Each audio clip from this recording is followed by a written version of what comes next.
There is a certain kind of person who always feels like they are watching the world from the outside, even when they are standing right in the middle of a crowded room, surrounded by people. It is not because they are shy, and it is certainly not because they lack empathy. In fact, it is the exact opposite. They care so deeply that it often becomes overwhelming. If you have ever felt like a quiet observer in a world that never stops talking, if you sense an unexplainable, invisible distance between your mind and the rest of society, then you might belong to a very rare psychological group, a group that Carl Jung spent years studying. Being part of this rare 1% is often romanticized by others as a special, unique gift. People praise your deep intuition. They admire your ability to read a room without saying a word. But what they do not see is the heavy toll this depth takes on your daily life. What they do not see is the profound exhaustion that hits you after a simple social interaction. You see, the rarest personality type operates on a completely different psychological and emotional frequency. While most people exist comfortably in the shallow waters of small talk and expected social routines, your mind is constantly pulled toward the deep end, searching for hidden meaning and truth in everything. But living constantly in these emotional depths comes with a heavy price, and that price is profound isolation. To survive in a world that feels so incredibly loud, you had to learn a survival skill. Carl Jung called this the persona. It is the social mask we all wear to fit in. But for the rarest 1%, this mask is not just a simple, polite social courtesy. It is a heavy, meticulously crafted shield designed to protect your deeply vulnerable inner world. You smile at the right times, you say the right things, you play the part flawlessly. People think you are calm and collected, but underneath your mind is calculating a million invisible variables. And this is exactly why casual socializing leaves you feeling so physically and emotionally drained. When you finally close your door and drop the mask, the silence is both a relief and an ache. Friends might ask why you need so much time alone. They might even take your absence personally, but your need for solitude has nothing to do with them. It is about neurobiology and psychology. Your nervous system is wired to process sensory and emotional information much deeper than the average person. Imagine walking into a room and instantly downloading the emotional state of every single person right there. You feel their unexpressed tension. You hear the painful words that people are desperately trying to hide.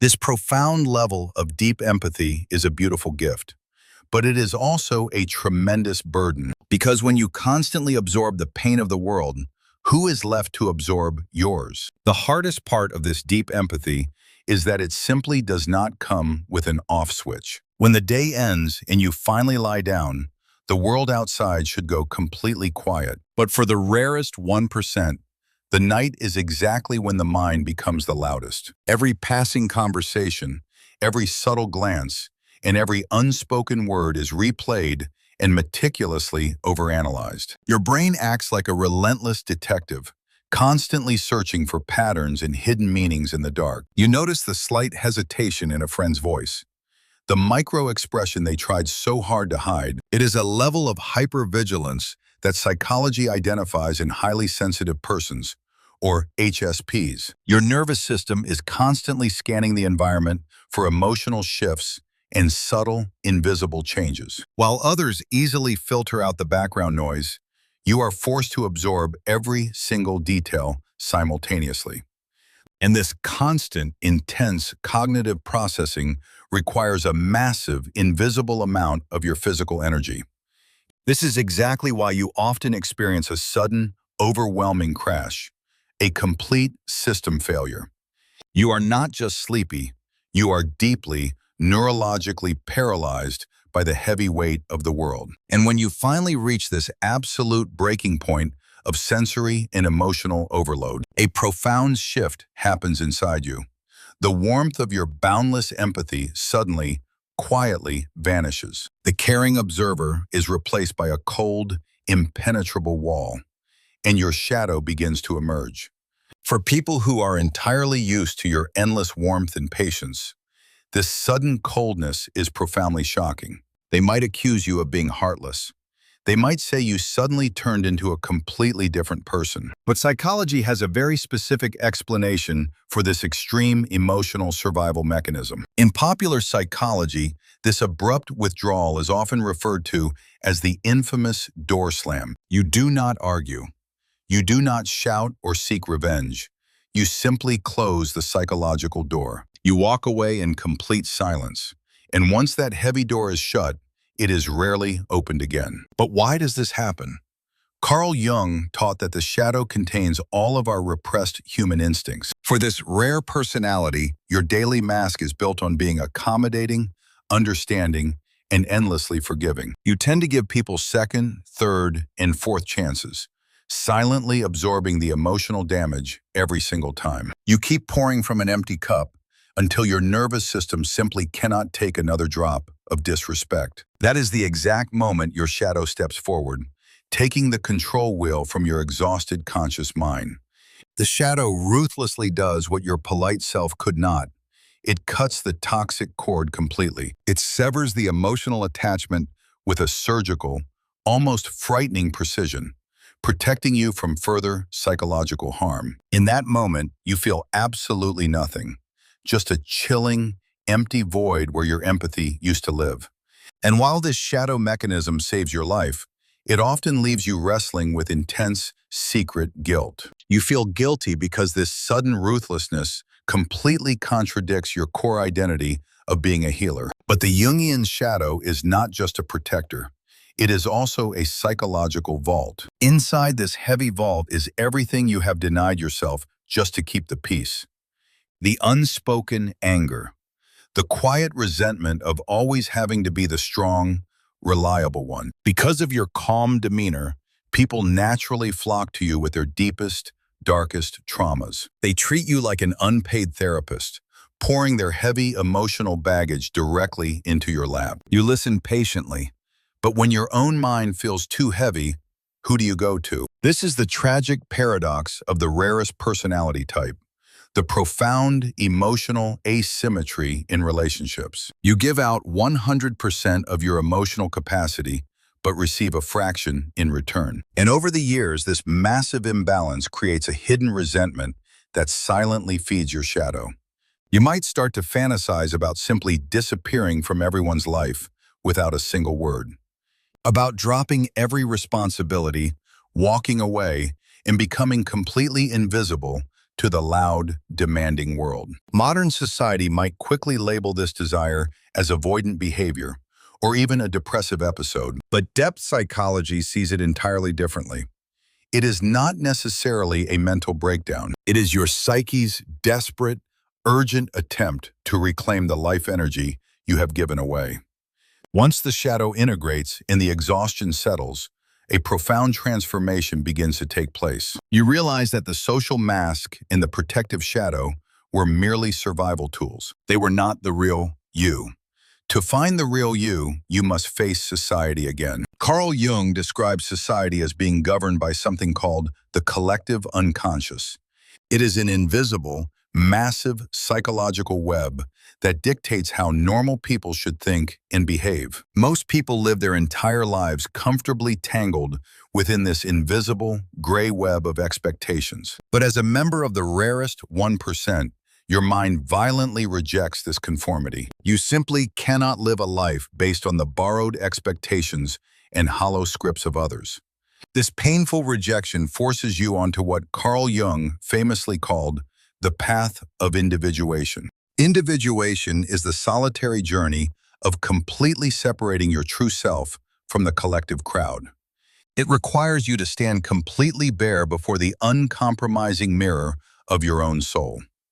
You must painfully unlearn everything society told you to be and discover who you actually are. This incredibly deep inner work is the exact reason why you might feel like a late bloomer. While others are quickly rushing to hit standard social milestones, you are moving at a different pace. You are meticulously building a psychological foundation that most people will never even attempt to understand. But building this profound psychological foundation comes with a painful, unavoidable consequence. Psychology and spiritual traditions often refer to this transition as the dark night of the soul. It is a terrifying period of deep existential questioning where everything you once believed starts to crumble. Imagine a deeply rooted plant that has suddenly grown far too large for its small, comfortable pot. The roots start to break the clay. Staying in the old container is no longer an option. In real life, this means you begin to rapidly outgrow your old environments and long-term friendships. You start to notice that your conversational frequency no longer matches the people you used to know. It is a deeply heartbreaking realization. You cannot take everyone with you on the path of individuation. To find your authentic self, you must first shed the heavy, outdated layers of who you were, like dropping a heavy, suffocating cloak that was woven entirely from other people's expectations. Stepping out of it leaves you feeling incredibly light, but also terrifyingly vulnerable and exposed. This is a period of intense, silent grief. You are mourning the death of your past identity. From the outside, your sudden distance might easily be misinterpreted as arrogance or an elitist superiority complex. But it is never about being better than them. It is simply a desperate search for alignment. Your internal compass has shifted, and it is now strictly pointing toward your absolute, uncompromised truth. As you follow this compass deeper, the terrifying dark forest begins to slowly thin out. You step out onto a quiet, elevated mountain peak, standing far above the noisy, chaotic world. This brings you to the final stage of individuation, the profound integration of your shadow. The shadow is no longer a hostile protector or a heavy vault of your deep resentment. It steps forward, and you finally accept it as a vital, permanent part of yourself. By accepting your own darkness, you stop desperately needing the constant validation of the crowd, and something completely miraculous happens to your crushing, lifelong sense of painful isolation. You realize that loneliness is the painful, desperate feeling of being rejected by the group, but solitude is the peaceful, empowering choice to be completely comfortable in your own profound presence. You are no longer trapped in a lonely prison. You are residing in a quiet sanctuary. The heavy cables of overwhelming empathy that once drained your energy are now under your control. You can consciously choose when to plug in and help, and when to absolutely protect yourself. You no longer feel the exhausting need to be everyone's unpaid therapist or emotional sponge. Instead, you save your deepest, most beautiful empathy for the very few who truly earn it. People who match your frequency, who can sit in the silence with you without demanding a performance. When you stop desperately trying to belong everywhere, you realize you only ever needed to belong somewhere. And it is in this quiet sanctuary that the true gift of your personality finally reveals itself. Your mind operates exactly like a highly sensitive, finely tuned psychological prism. While the rest of the world sees situations in simple black and white or flat gray, you effortlessly perceive the hidden, vibrant spectrum of human emotions, hidden motivations, and unspoken truths. This incredible depth gives you the rare ability to connect dots that seem entirely unrelated to everyone else. You can effortlessly weave together fragmented, broken ideas into beautiful, complex systems of understanding. It is exactly why so many people with this rare personality are naturally gifted writers, artists, or visionaries. Your rich inner world is no longer a prison.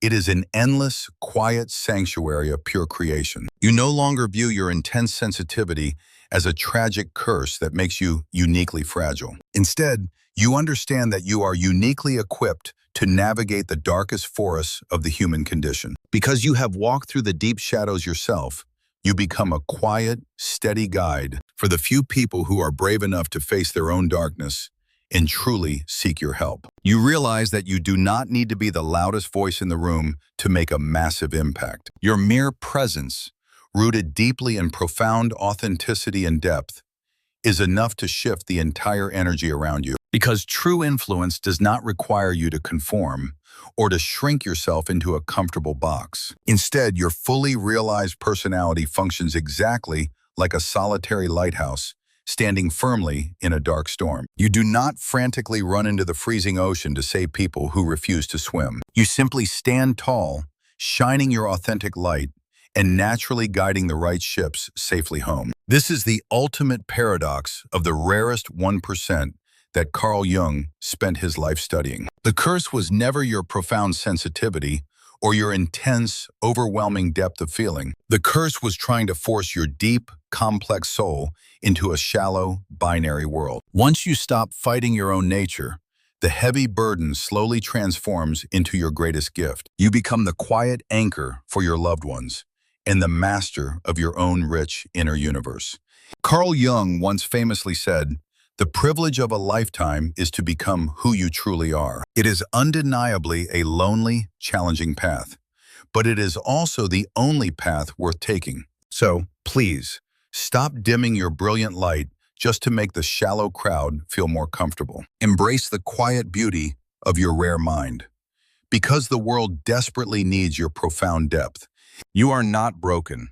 You are simply experiencing the beautiful, heavy gift of being the 1%. This video is for reflection and reference only and does not replace professional psychological advice. If you are struggling, please reach out to someone you trust or a professional.